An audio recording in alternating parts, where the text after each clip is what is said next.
Donc salut la gang, ceci est une vidéo qui nous vient d'un extrait qui a été filmé ce matin sur la chaîne durant l'enregistrement du VV Frog Show. Maintenant je me permets de faire des parties extended quand je vois que ça fait, c'est quelque chose que je vais sûrement partir sur le sujet et discuter, donner mon opinion et etc.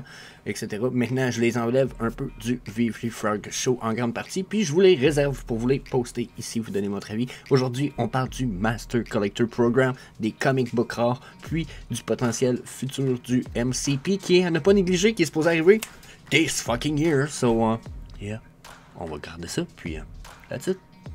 Donc c'est ici que je vous rappelle qu'aucun conseil personnel financier ou d'investissement ne sont prodigués dans cette vidéo. Vous devez absolument faire vos propres recherches et vous devez consulter un expert financier pour vos investissements.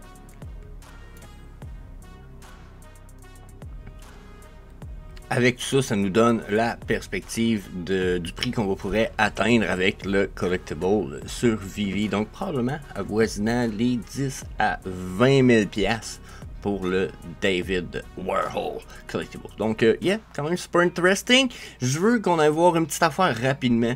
J'en ai parlé rapidement aussi hier. En fait, j'ai fait une vidéo là-dessus hier, allez voir ça. Le Master Collector Program, j'en ai parlé durant à peu près un an, ok? J'ai été, pas un an, là. Pas vrai, c'est exagéré, là, mais ça fait au-dessus d'un an qu'on entend parler, puis que je suis comme, un jour, ça va être hot. Puis il y a au moins 3 à 6 mois, j'en ai parlé du Master Collector Program. Je passais mes VV Frog Show à parler du Master Collector Program, mais j'en parlais surtout du côté des collectibles. Comprenez-vous? Il y a quelque chose que j'ai souvent négligé, puis aujourd'hui, on en resurvole une chose, ok? C'est que, regardez un peu ce qui se passe, là, ok? Mettons que je regarde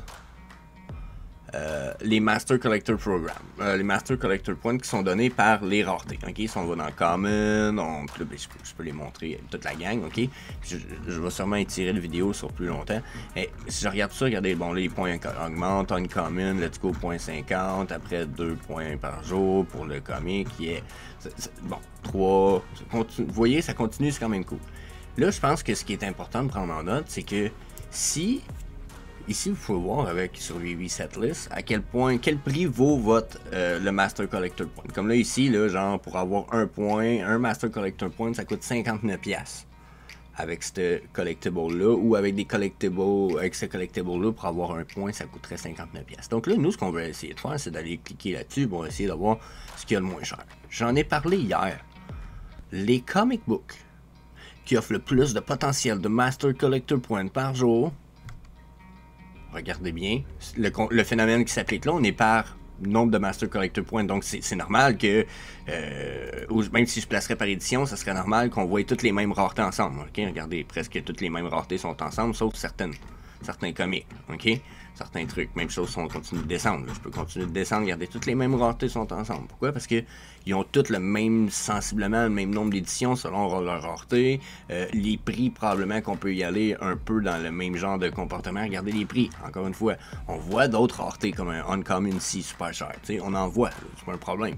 Je vous dis juste que si on continue comme ça dans la liste, vous allez voir que les raretés, ils diminuent plus que le prix diminue. Tout à fait normal, rien de nouveau là. Ce qui est nouveau, puis ce qui m'a fait flasher encore plus ce matin, c'est que si je place les comic books par ceux qui coûtent le moins cher pour le nombre de Master Collector Points qui donnent, en théorie, on devrait avoir un peu de toutes les raretés entre médium, uncommon, puis rare, j'imagine, tu sais. Mais si je viens les placer par ceux qui me coûtent le moins cher, regardez les raretés qui s'affichent ici. Oh, j'ai quelques ultra rares. Fait que là, ce que ça me dit, là, clairement, c'est que pour le plus de Master Collector Points possible par jour, vous avez 1, 2, 3, 4, 5, 6, 7, 8, 9, 10, 11, 12, 13, 14, 15, 16, 17, 18, 19, 20, 21, 22, 23, une 30, 40 collectibles qui vous coûtent moins de 5$ du Master Collector Point. Ce qui veut dire 60 Master Collector Points à peu près par jour pour moins de 5$ chaque point. Faites le calcul, là. c'est quand même crissement bien comme prix. Puis c'est quand même surprenant que ça soit justement toutes les rares, tu sais. On aurait pu avoir du common, on aurait pu peut-être qu'il valait tellement pas cher que son Master Collector Point. Non, non, non. Là, en ce moment, on a tout juste des rares. So, yeah, checkez ça. On va switch pour les collectibles, mais pour ceux qui sont encore là, on va continuer d'en parler. Je pense que le potentiel pour beaucoup de collectibles est là en tabarnak. Puis on peut aussi y aller avec certains comics là, où on va commencer à regarder les comics qui peuvent valoir la peine. Ok, à regarder les Mint Edition ici. 2000, 2300, 2300, 2300, 2300, 1050 ici, 14,99, un Half-Life Flight, ça vous revient à 4,99 du Master Point, je trouve que c'est un bon deal. Au nombre de mines qu'il y a, on est proche d'être dans ce que j'appellerais des tiers, des Grail tiers, quoi. Il me semble que c'était des tiers 5 Grail qui sont à 1000 et moins de nombre de Mint Edition. Regardez ici, on a Unbeatable Squirrel à 1000 pour 15$. Je trouve que c'est des bons prix pour 3 Master Collector Points pour un comic qui en a moins de 1000. Ok, je suis en train de construire une petite charte de ranking. Sous 1000, pour moi, on est quand même dans les Grail. On commence à rentrer dans une catégorie qu'on pourrait appeler Grail tiers 5. Tiers 5 ou tiers 6, si je ne me trompe pas. Donc, on est dans des tiers élevés parce que ce ne sont pas des Grail nécessairement dus à leur mint. C'est juste qu'il y en a vraiment pas beaucoup. Puis, plus qu'on va diminuer, plus qu'on va tomber dans des Grail, exemple tiers 1, avec un potentiel super bon. Mais plus que vous descendez dans les mint numbers, plus que vous avez un bon potentiel un jour que soit ça vous rapporte, parce qu'il n'y en a pas beaucoup. Parce que la journée où on est des millions d'utilisateurs, là, d'après moi, il y a bien des collectibles que leurs prix vont augmenter. Déjà à cause de ce que va valoir un Master Collector Point. Si, mettons, demain matin, les Master Collector Point établissent un prix de base pour nos collectibles parce qu'ils offrent tellement de bon potentiel avec le MCP éventuellement que là, les gens vont peut-être se dire « Oh, ok, c'est parce que là, chaque point vaut de l'or. » Puis chaque point est évalué à peu près une valeur peut-être de 10$ du point. Exemple. Là, j'exagère, là, mais j'ai déjà fait le même test avec 100$ du point. Mais on y va avec 10$ du point. Là. Juste ici, ce collectible-là, s'il vaut juste 10$ du point en ce moment, il va valoir 2 fois son prix à peu près qu'il vaut actuellement. Pour 1050 mint, je sais pas si vous comprenez. Fait que vous avez des points en masse, puis il va valoir à peu près 30$. Fait que déjà là, il y a encore du potentiel à faire, même si à faire ici. Il vous coûte 10$, il va remonter probablement à 20$, il n'y en a pas beaucoup. Selon le mint number, vous allez tomber. Là, je pointe des numéros puis des affaires qui n'ont pas rapport là, un peu, là, tu sais, Unbeatable Squirrel, Fantastic Four Annual 3, je pense pas que ce soit des pièces de fou, là. Sauf qu'il y en a sûrement des pièces de ouf à quelque part là-dedans, là. Tu sais, je les connais pas toutes, là, moi, les comic books, là. Mais c'est sûr et certain qu'il y a un comic book à quelque part qui a le potentiel. Je sais pas si vous comprenez. Je pourrais même y aller peut-être, justement, par nombre d'éditions, puis d'aller voir en descendant, puis aller voir. Regardez ici, j'ai du 3, puis là, ben, je regarde les prix, là. On va aller voir les prix. 56, ça me paraît pas cher. Strange Tale, je sais pas c'est quoi. Hein. En même temps, on peut checker des pièces peut-être plus de, tu sais, garder les number 1, Tar number 1. Ça ici, ça va être des pièces qui ont plus de valeur peut-être. À 2000, Amazing Fantasy, ouais, c'est ça. Mais Amazing Fantasy à 2000, c'est fucking cher. Mais you le bleu rare. You le rare. Hey, le rare vaut la peine à 400$ en ce moment, là. Ouais, ben, peut-être pas pour le Master Collector Program, vous allez me dire que ça coûte cher, mais c'est une super de belle pièce qui va vous ramener minimum. La rare vous ramène 2 points par jour, ce qui fait 700 points Master Collector par année pour un collectible. I mean, yeah. Je suis pas mal sûr qu'on va avoir des affaires qui vont valoir cher. Donc, pour moi, c'est de trouver la bonne pièce. Trouver les bonnes pièces. Miser sur les bonnes raretés. Ceux qui offrent vraiment. Ceux qui offrent vraiment, genre, regardez ça. Ça ici, là, va vous permettre d'avoir le potentiel probablement de racheter d'autres choses dans le futur. Donc, pour ceux qui pensent au Master Collector Point, là, personnellement, je suis d'avis que ça vaut fort probablement la peine, puis encore plus selon le potentiel du comic. Il y a sûrement des undervalued gems là-dedans à quelque part. Là. Je ne créerais pas qu'il n'y a pas des gems à quelque part qui ne vaut pas la peine d'être accumulés. Puis là, ben, comme je disais, c'est parce que je les connais pas. J'aimerais que Vivimax ou n'importe qui s'y connaît un peu plus me donne son avis dans les commentaires sur le sujet. Parce que personnellement, je suis certain que on va avoir du stock qui s'en vient. Puis je sais pas lequel qui va valoir la peine. Là, mais tu sais, comme Deadpool #1. C'est ça ici? Je pense Deadpool #1 peut être un de ceux-là. Non. Non, Deadpool #1, I'm sorry. Je pensais que c'était Daredevil #1. Mais non. Je pense que je me trompe. Mais bon, ça c'est mon point, mais les Master Collector Point, là, c'est très bientôt, ça s'en vient. Que ça soit ça ou que ça soit pour les collectibles, regardez ici, là. Puis là, en fait, je pourrais y aller avec les sets, je pense que c'est beaucoup plus intéressant d'y aller par set, mais regardez ça ici, là. Jurassic World Dominion, 36$, ok? C'est celui de Germany, il y a 3 pièces. Ça vous revient à 36$, ça vous donne 6 par jour. 6 Master Collector Points par jour pour 36$. C'est quand même 6.25 fois 365 jours, ça vous fait 2000 points par année juste pour un set à 36$. Je dis ça, je dis rien. On continue. Disney Villain, Série 1, 53.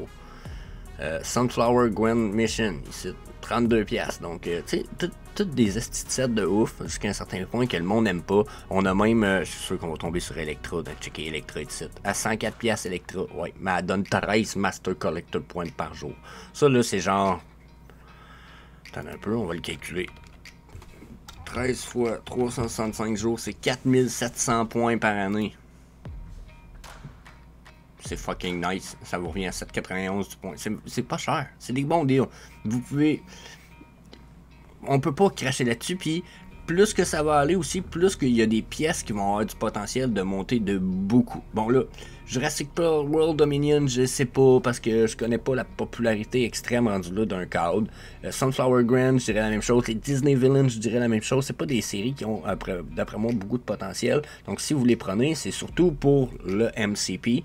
Sinon, si vous voulez en acheter 2 sets, ça c'est quelque chose que je vous suggère, parce que généralement, ces sets-là risquent d'augmenter dans les prix plus tard. Sauf que là, lesquels de ces sets-là? Bien entendu, si on vient jusqu'à...